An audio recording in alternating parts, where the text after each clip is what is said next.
joined by Southeastern Louisiana head women's basketball coach Ayla Guzzardo. Coach, thank you so much for joining me. Thank you. Before we talk about this upcoming season, it was during your team's game last season, moments before tip-off, that we had to cancel the Southland Conference tournament. What was that experience like, and how did you handle that as the head coach? It was the first time. I know it was the first time for everyone, but you can't prepare for something like that. It was heartbreaking, probably the best word I could use, sudden. But, it was something that we'll remember forever. We talk about it a lot, this year. We've now learned to play every game literally like it's your last because it was taken just at the drop of a hat. You guys had returned to the tournament for the first time since the 2011-2012 season. How are you using that as momentum to build upon this year? It's fun because we returned, but we didn't really get to play. So we've got so much unfinished business.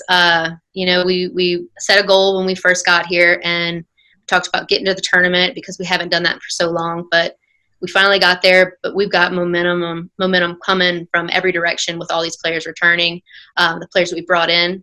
So, it's still a goal. We're not just getting there anymore. We're trying to win the whole thing.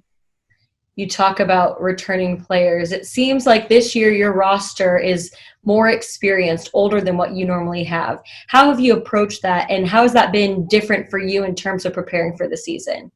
When we lost our 5 seniors last year, that was tough. It was a big blow from our point guard to our post position. So we knew we had to bring in experience. So we went the JUCO transfer route, and we brought in a ton of experience. We brought, point guards, post players, scorers, shooters, everything that we could possibly find out there, and we brought the best of that. So, we talk about experience. We have that. One thing we're working on right now is team chemistry because we haven't played much together. So we're building that daily. But, the experience is there. They're prepared. They take everything, like day by day. This is COVID, so we learned to adjust. But, the experience is thriving right now. Mentioning some of the transfers you have coming in, are there a couple individuals who have caught your eye early on? Yeah, we have a lot of practice time right now, so we've been putting a lot of different things in, but really, Sierra from Shelton State, she's shining. She came out from my old junior college, so I've known her for a while. But watching her and her ability, what she can do with the basketball, just her vision, her court vision of the basketball, she sees plays ahead of time. And that's something that we necessarily didn't have before. She's filling big roles in Alexis Horn's, spot from last year, but she's coming in and doing well. Also we have Chrissy Brown, who plays a little combo guard, 1-2, and she's coming in and she's just a fierce competitor. Probably one of our best offensive rebounders, and she's only 5'6", 5'7". You talk about having a lot of new players, but you also return a handful of players from last year. Who has really stepped up and become a leader going into this upcoming season? Yeah, Morgan Carrier is probably, our sharpshooter. She shoots deep. She's very passionate, very emotional player. She stepped up in a leadership role. That's something that, she's good at. She's good at being a leader. And she's taken it this year. Haley Giratano has also stepped up. And she played a good amount of minutes last year, but never got a really starting role, but she's stepped into a captain role.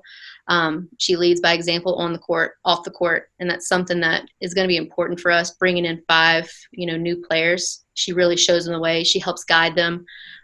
She's one of those people who sits by and, puts her arm around their shoulder and just talks to them and kind of helps break things down. If it doesn't come right from us, but it comes better from her. Your team was picked 5th in the preseason poll, the highest you've gotten since you've been the coach there. What does that mean in terms of expectation and how to perform for this upcoming season? We look at our preseason polls, and it's fun because it's a kind of like a vision of what the season's upcoming. We're happy with 5th. It's better than last year, but we're not satisfied. We're still hungry. We look at 1, 2, 3, 4, and those are all phenomenal teams, but they've now got a target on their back, and we're coming.